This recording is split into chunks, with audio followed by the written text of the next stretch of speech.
नमस्कार. आजच्या या सखोल आणि रंजक विश्लेषणात आपलं स्वागत आहे. आज आपण एका अत्यंत महत्त्वपूर्ण आणि तात्विक अशा विषयाच्या मुळाशी जाणार आहोत. एका अलीकडच्या प्रवचनावर आधारित तारण, ईश्वरी न्याय आणि परमेश्वराचे राज्य या संकल्पनांचं आपण खूप वस्तुनिष्ठ आणि पद्धतशीरपणे विश्लेषण करणार आहोत. ही काही नुसतीच सैद्धांतिक चर्चा नाही बरं का, तर मानवी वर्तन आणि नैतिकतेचे मोजमाप करणाऱ्या या प्राचीन नियमांचा हा एक अभ्यास आहे. चला तर मग वारशाचे धर्मशास्त्र नेमकं काय आहे ते समजून घेऊया. या संपूर्ण विश्लेषणाची सुरुवात करूया ती बायबलमधील इफिस्करांस पत्रातील 5व्या अध्यायातील 5व्या वचनाने. हा आपल्या आजच्या चर्चेचा मुख्य आधार आहे. मूळ संदर्भ अगदी स्पष्टपणे सांगतो की कोणताही व्यभिचारी, अशुद्ध किंवा लोभी मनुष्य, जो खरं तर मूर्तिपूजकच मानला जातो, त्याला ख्रिस्ताच्या आणि परमेश्वराच्या राज्यात कोणताही वारसा मिळणार नाहीये. हे वचन म्हणजे नुसता एखादा नियम नाहीये, तर हा तो भक्कम पाया आहे ज्यावर हे संपूर्ण धर्मशास्त्र उभा आहे. आता हा नियम इतका कठोर का आहे आणि त्याचे खरे अर्थ काय आहेत, हेच तर आपल्याला आज डिकोड करायचं आहे. आता हे सगळं समजून घेण्यासाठी आपण या व्यापक विषयाची 5 सोप्या भागांमध्ये विभागणी केली आहे. पहिला भाग म्हणजे परमेश्वराचे राज्य. दुसरा, पाप आणि ईश्वरी न्याय. तिसरा, मूर्तिपूजेचा नवीन अर्थ. चौथा भाग आहे सहभागिता आणि चर्च. आणि शेवटचा 5वा भाग म्हणजे राज्यात प्रवेश करण्याचे नियम. ह्या रचनेमुळे हा थोडासा क्लिष्ट वाटणारा विषय अगदी तार्किक पद्धतीने आपल्यासमोर उलगडेल. तर वळूया आपल्या पहिल्या भागाकडे, परमेश्वराचे राज्य आणि या अंतिम आश्वासनाची नेमकी व्याख्या. परमेश्वराचे राज्य ही संकल्पना खरंच खूप व्यापक आहे. या प्रवचनाच्या संदर्भानुसार हे राज्य म्हणजे केवळ मृत्यूनंतर मिळणारी स्वर्गातील एखादी जागा नाही आहे. ही एक सध्याची जिवंत अशी आध्यात्मिक वास्तविकता आहे, जिथे ईश्वरी सामर्थ्याद्वारे दुरात्म्यांना काढणे आणि चमत्कार घडवणे शक्य होते. आणि यासोबतच भविष्यात जे ख्रिस्ताचे 1000 वर्षांचे भौतिक राज्य प्रस्थापित होणार आहे, त्याचाही यात समावेश आहे. या राज्याचं हे दुहेरी स्वरूप समजून घेणं अत्यंत महत्त्वाचं आहे, कारण शेवटी याच राज्याचा वारसा मिळवणे हेच या धर्मशास्त्रातील अंतिम ध्येय मानले गेले आहे.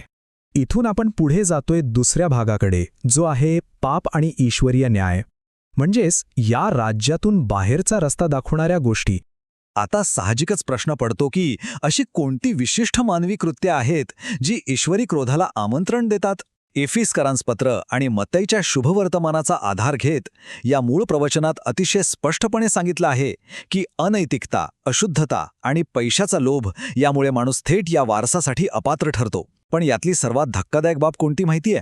केवळ मोठी पापेच नाही, तर दुसऱ्यावर अकारण रागवणे किंवा एखाद्याला मूर्ख किंवा निकम्मा म्हणणे यांसारख्या भावनिक आणि शाब्दिक चुका देखील परमेश्वराच्या राज्यातून बाहेर काढण्यासाठी पुरेशा मानल्या गेल्या आहेत. हे नियम किती सूक्ष्म पातळीवर काम करतात हे यातून स्पष्ट दिसून येतं.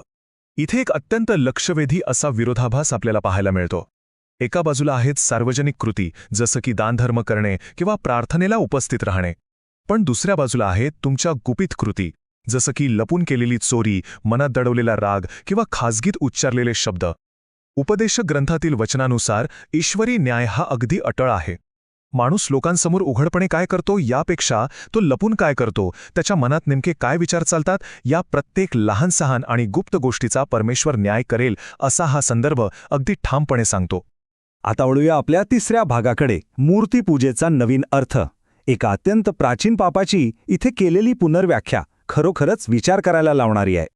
पारंपरिक मूर्तिपूजेच्या पलीकडे जाऊन या मूळ प्रवचनात पैशाच्या लोभाला आणि ईश्वरी आज्ञेविरुद्ध केलेल्या बंडखोरीला चक्क थेट मूर्तिपूजेशी जोडले आहे.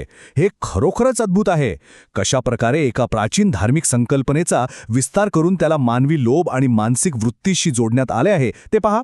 सोप्या शब्दात सांगायचं तर, जर एखाद्या व्यक्तीच्या आयुष्यात ईश्वरापेक्षा पैशाला किंवा स्वतःच्या अहंकाराला जास्त महत्त्व असेल, तर ती व्यक्ती तात्विकदृष्ट्या एका खोट्या देवाचीच पूजा करत आहे, असंच हे धर्मशास्त्र मानतं. पहिल्या शमूवेलच्या 15व्या अध्यायातील राजा शौलच्या कथेचा ऐतिहासिक संदर्भ हे अधिक स्पष्ट करतो. आज्ञा मोडणे ही काही केवळ एक साधी चूक मानली गेली नाहीये, तर बंडखोरी करणे हे जादू टोण्यासारखे महापाप आहे आणि हट्ट करणे किंवा अहंकार बाळगणे हे थेट मूर्तिपूजेसारखे आहे. आज्ञा न पाळणाऱ्यांवर परमेश्वराचा भयंकर क्रोध कसा ओढवतो आणि याला अक्षरशः एक आध्यात्मिक देशद्रोह कसं मानलं जातं हे या उदाहरणावरून अत्यंत प्रभावीपणे स्पष्ट होतं. आणि हाच धागा पकडून आपण येतोय चौथ्या भागावर, सहभागिता आणि चर्च, जिथे आपण सहवासाच्या मर्यादा समजून घेणार आहोत. एखाद्या धार्मिक समुदायाचा भाग असणं म्हणजे काही विशिष्ट सामाजिक आणि पारमार्थिक अपेक्षा पूर्ण करणं ओघाने आलंच. भाकर मोडणे आणि आशीर्वादाचा प्याला पिणे हे ख्रिस्ताच्या शरीराशी आणि रक्ताशी असलेल्या एकतेचं प्रतीक मानले गेले आहे. पण यातला सर्वात महत्त्वाचा आणि थोडा कठोर वाटणारा मुद्दा हा आहे की ही सहभागिता केवळ पवित्र लोकांशीच असायला हवी. या संदर्भानुसार आपण एकाच वेळी ख्रिस्ताच्या सहभागितेत आणि सांसारिक किंवा मूर्तीपूजकांच्या सहभागितेत राहू शकत नाही. खऱ्या वारसदारांना स्वतःला अशा अशुद्ध प्रथांपासून पूर्णपणे वेगळे ठेवावे लागते. थोडक्यात सांगायचं तर तुमची निष्ठा ही दुहेरी असू शकत नाही.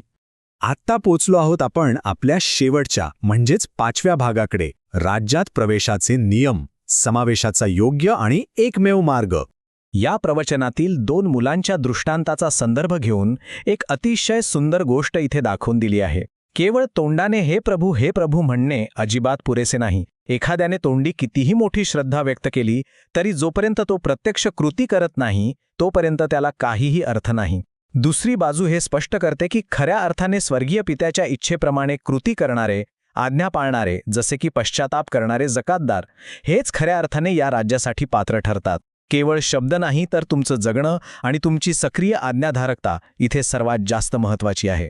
या राज्यात प्रवेश करण्यासाठी 4 अत्यंत अनिवार्य पायऱ्या इथे खूप तार्किक पद्धतीने मांडल्या आहेत. पहिली पायरी म्हणजे आध्यात्मिक पुनर्जन्म, पाणी आणि आत्म्यापासून नवीन जन्म घेणे. दुसरी पायरी म्हणजे सक्रिय विश्वास. हा विश्वास असा एका दिवसापुरता मर्यादित नसून तो निरंतर असायला हवा. तिसरी पायरी आहे इच्छेप्रमाणे कृती करणे, म्हणजेच केवळ नियम ऐकणे नाही तर ते नियम प्रत्यक्ष जगणे. आणि चौथी, कदाचित सर्वात कठीण पायरी म्हणजे शेवटपर्यंत टिकून राहणे. तुमच्या आयुष्यात कितीही संकटे किंवा छळ आला तरीही विश्वासात पूर्णपणे खंबीर राहणे. या 4ही पायऱ्या मिळून हा सर्वोच्च धार्मिक वारसा मिळवण्याचा एक परिपूर्ण आराखडा तयार करतात.